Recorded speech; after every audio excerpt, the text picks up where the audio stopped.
Audiobook, Handicrafts of Kermanshah, author Nazanin Amiri, Kermanshah, where mountains, culture, and hands come together.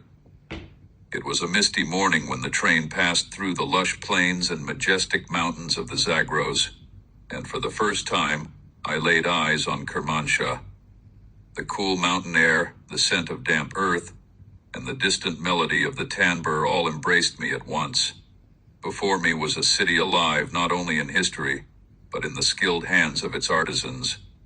As I entered Kermanshah's traditional bazaar, the sound of hammers striking metal blended with the scent of fresh wool and the natural dyes of carpets. In the narrow alleys, tribal women with colorful headscarves carried intricately patterned kilims and jajims on their shoulders. In a small workshop, a man was weaving the light, airy Gaia shoes, while nearby felt makers, with sweat and patience, pressed raw wool into sturdy, soft rugs. For me, Kermanshah was like a book whose every page told a new story, the story of people for whom art is not just beauty, but a way of life, a means of survival in the heart of mountains and plains. In this journey, I want to take you along, from the world-renowned Sane kilims to the Gaia shoes, the lightest footwear of mountain and field. From felt that smells of rain and wool to metalwork that reflects the ancient history of this land. This is the beginning of a journey into the soul of Kermanshah's handicrafts, a journey where the sound of hands and hearts can be heard in a carpet, kilim, and note of the tambour. Chapter 1, Kilim Weaving in Kermanshah, Patterns Born from the Mountains and Plains. It was a cool morning, with a thin mist resting gently over the Zagros Mountains. As I walked toward the old bazaar of Kermanshah, the steady beat of wooden combs striking looms echoed through the air. Following the sound, I stepped through a small wooden door into a traditional workshop. Inside, Kurdish women in colorful scarves sat behind large looms, weaving woolen threads with precision and devotion. On the floor, skeins of wool were spread out like a painter's palette, crimson red, indigo blue, deep green, and bright white. One of the women smiled at me and said, "These all come from natural dyes, madder for red, walnut shells for brown, and indigo for blue. We still keep the old ways alive." With every knot tied onto the warp and weft, geometric shapes began to emerge, diamonds, stars, and broken lines that seemed to carry the rhythm of the mountains and plains themselves. The women worked in a steady, harmonious rhythm, their weaving accompanied by the soft sound of an old man playing the tambour in the courtyard. Together, the sounds wove a melody of life, a living history. Kermanshah kilims, especially the famous Sane kilim, are celebrated worldwide. This art has thrived among Kurdish nomads for centuries, woven during seasonal migrations as both practical floor coverings and symbols of cultural identity. During the Qajar era, Sane kilims from Kermanshah and Sanandaj were exported to Ottoman markets and even reached Europe, admired for their durability and intricate beauty. The touch of a kilim. When I laid my hand on one of the unfinished kilims, I felt the roughness of wool combined with the warmth of its colors. It was as if each thread carried stories of patience, hardship, and joy from the mountain people who created them. As I left the workshop, I carried with me a small kilim patterned with red and blue diamonds. Under the sunlight of Kermanshah, its colors shone so vividly that it felt as though the mountains and plains themselves had joined me on my journey. Chapter 2, Felt Making in Kermanshah, the story of wool and rain in the hands of mountain men. Early in the morning, while the mountains were still wrapped in mist, I made my way to a felt-making workshop on the outskirts of Kermanshah. The rhythmic pounding of hands and sticks on wet wool filled the air, like an ancient heartbeat echoing through the space. The pungent scent of damp wool, mingled with the steam of hot water, created an atmosphere brimming with raw life, an experience up close. Several strong men spread layers of colorful wool across the ground. They poured hot water over it, then pressed, rolled, and stomped with their feet, using soap to lock the fibers tightly together. One master craftsman explained, "Felt is not woven, it is beaten into being. It is this pounding that gives it strength and life." Gradually, patterns began to emerge, geometric shapes like squares, diamonds, and broken lines in shades of red, black, and white on a gray background. Some felts were simple and practical, used for rugs or hats. Others were richly patterned, destined for saddle covers or ceremonial cloths. A deep-rooted history. Felt making in Kermanshah is an art that dates back thousands of years. Research shows that the nomadic tribes of the Zagros have long relied on felt to create tents, hats, and floor coverings, lightweight, durable, and insulating against both heat and cold. During the Safavid and Qajar eras, the brightly patterned felts of Kermanshah were traded in nearby cities and even exported to the Ottoman Empire. To this day, in many villages, felt making remains inseparable from the rhythm of nomadic life. The moment of touch. When I placed my hand on a freshly finished felt, I felt the warmth of the wool and its coarse yet comforting texture. Its simple but powerful designs seemed to echo the resilience of the mountains and the endless expanse of the plains. As I left the workshop, I bought a small felt hat. It felt light in my hand, but once I placed it on my head, it carried with it the weight of centuries, the experience, endurance, and spirit of the Zagros people. Chapter 3, Giva Weaving, the lightweight shoe of mountains and plains. It was a scorching noon, and the bright sun of Kermanshah lit up the stone-paved alleys of the old bazaar. As I walked through, the delicate clinking of crochet hooks mixed with cheerful chatter drew me toward a small workshop. The scent of fresh cotton thread and newly tanned leather filled the air. Inside the workshop, several artisans sat together, surrounded by skeins of white and colorful cotton thread and small pieces of leather. Their hands moved skillfully with thin metal hooks, slowly shaping the uppers of give shoes. Once finished, the soles of leather were firmly nailed into place. One of the masters explained, "Give is the perfect shoe for this land, lightweight, breathable, and comfortable in the heat of the desert or the ruggedness of the mountains." On the workshop shelves, rows of givas were neatly arranged, some plain white, intended for the men of the villages, and others decorated with colorful patterns and fine embroidery, crafted especially for women and young girls. An ancient craft, Giva weaving has a long history in Kermanshah and the Kurdish regions. For centuries, people of the mountains and plains, who led demanding lives of travel, farming, and migration, needed footwear that was both sturdy and light. Giva became the timeless solution. During the Qajar era, givas from Kermanshah were even sent to distant cities, regarded as valuable souvenirs. The moment of simplicity. When I held a pair of white givs in my hands, I could feel the softness and coolness of the cotton threads under my fingertips. The leather sole gave off the fresh scent of hide, and when I slipped them onto my feet, it was as though I merged with the land, mountain, and desert alike. They were simple, yet within that simplicity lay a profound wisdom. As I left the workshop, givas in hand, the laughter of the artisans echoed behind me. I felt that these shoes were not only made for walking, but for discovering the very spirit of the patient, humble life of Kermanshah's people. Chapter 4, the Tanbur and Maqam music, the voice of the Zagros spirit. One quiet evening in Kermanshah, as the sun sank behind the towering mountains, the soft, lingering strum of strings led me toward an old house. It wasn't just music I heard, but a whisper from deep within history, the voice of the Tanbur. Encounter with a sacred instrument. Inside a modest workshop, a man sat with calm hands and deep eyes. Before him lay freshly carved mulberry wood, which he was smoothing with a fine plane. He said, "The Tanbur is a sacred instrument. For more than 1,000 years, It has been played in these mountains, not only for music, but for prayer and devotion.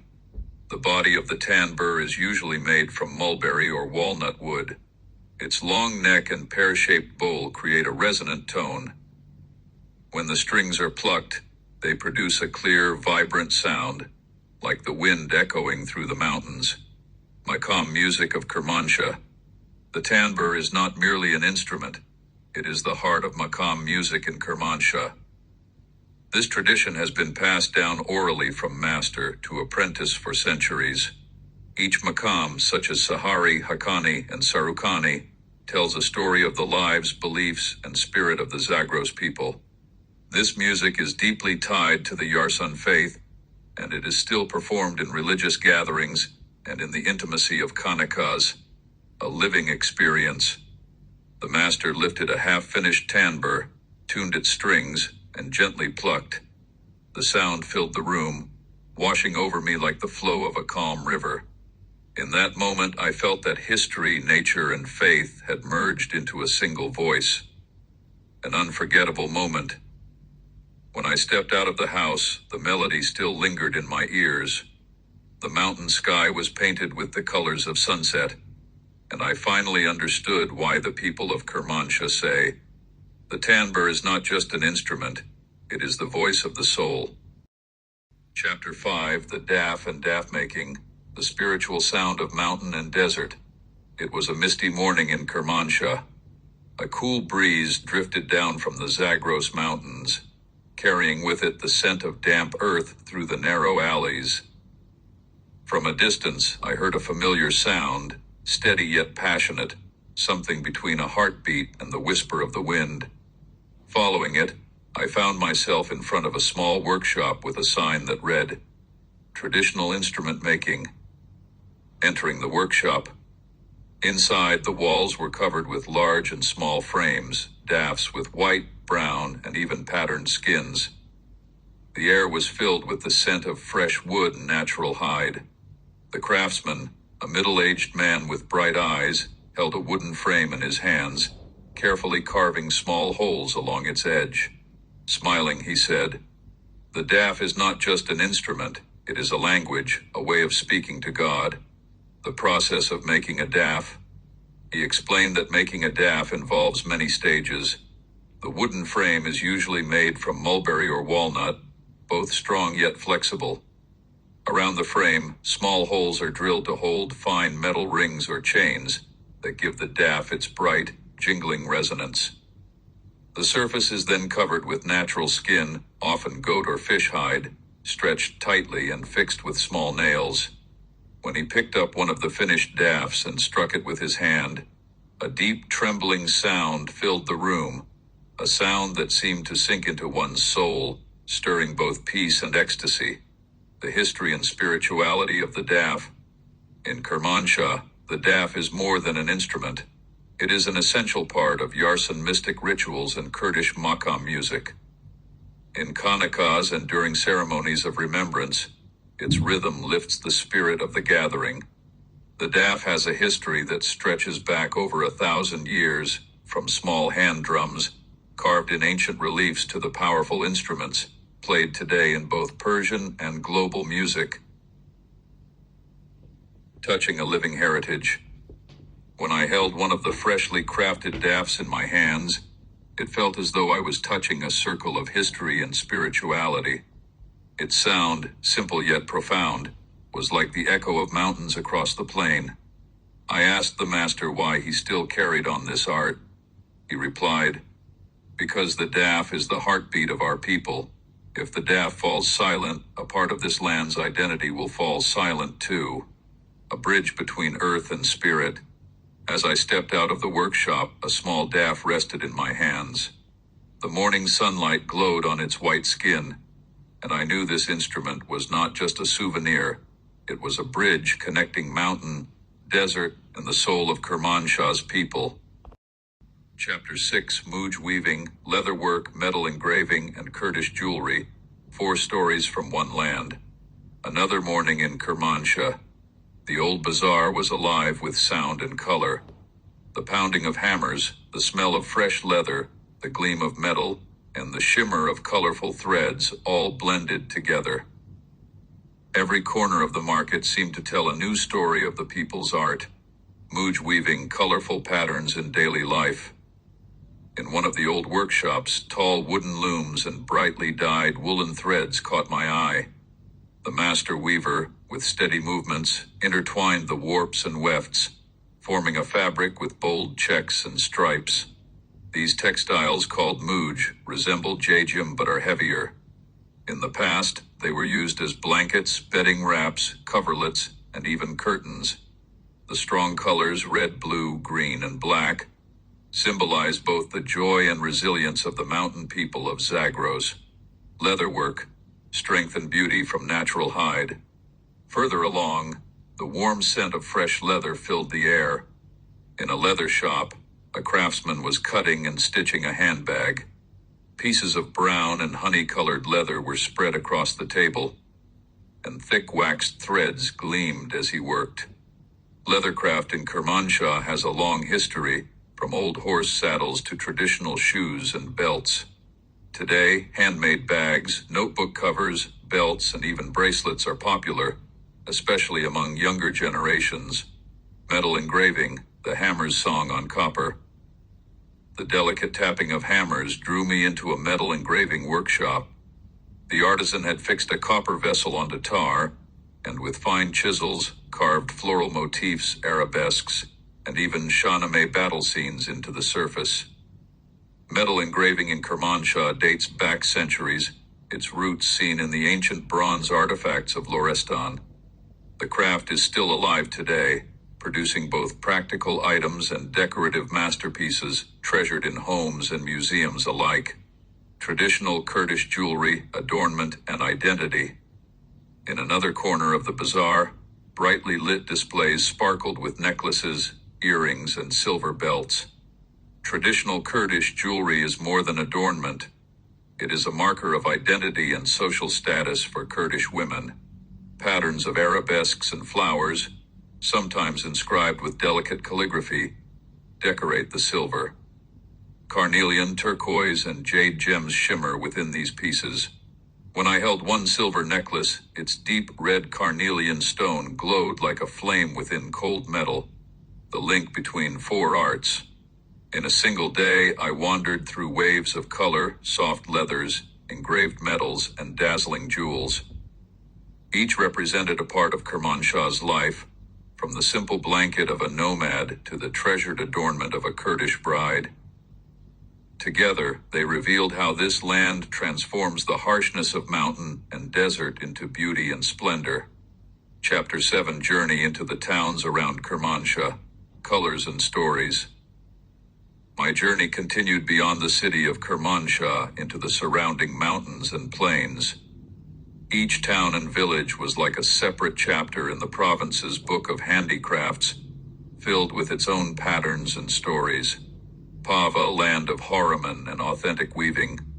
In Pava, a steppe town along the mountainside, women sat on their porches by wooden looms, weaving rugs and kilims with simple geometric designs. Their colors, red, black, green, were as vivid and untamed as the mountains themselves. In the local bazaar, thick felt rugs and women's traditional silver jewelry also reflected the deep connection between people and the rugged, generous nature of Zagros. Songhor kolyai, bright kilims and warm felts. Songhor, with its wide plains, is a major center of kilim weaving. The kilims here are recognized for their lively colors and motifs such as botte and lozenges. Alongside, felt making is still practiced, producing underlays and coverings that keep families warm in the harsh mountain winters. Javanrud, waves and music. Javanrud is a lively town where art and music flow together. Muj weaving thrives here, with its striped patterns still adorning local homes. The town is also famous for daf making and playing, the rhythmic drum beat accompanying Kurdish songs and spiritual ceremonies, lifting the spirit into joy. Islamabadi garb, practical crafts for daily life. In Islamabadi garb, handicrafts lean toward the practical. Leatherwork and handmade leather goods, Simple kilims and local jewelry are part of everyday use. In nearby villages, women continue weaving mats and baskets from wheat stalks and reeds, arts that may seem humble, yet embody the persistence of life in the heart of mountains and plains. Each of these towns was like a piece of a vast puzzle. Pava with its mountain rugs and felts, Songhor with its vibrant kilims, Javanrud with its waves of fabric and rhythm of daf, and Islamabad with its simple yet enduring crafts. When I returned from this journey, my saddlebag was filled with small souvenirs. A kilim from Songhor, a daf from Javanrud, and a silver bracelet from Pava. Each one carried a part of Kermanshah's spirit, a land where art is not only beautiful, but also inseparable from life itself. The end.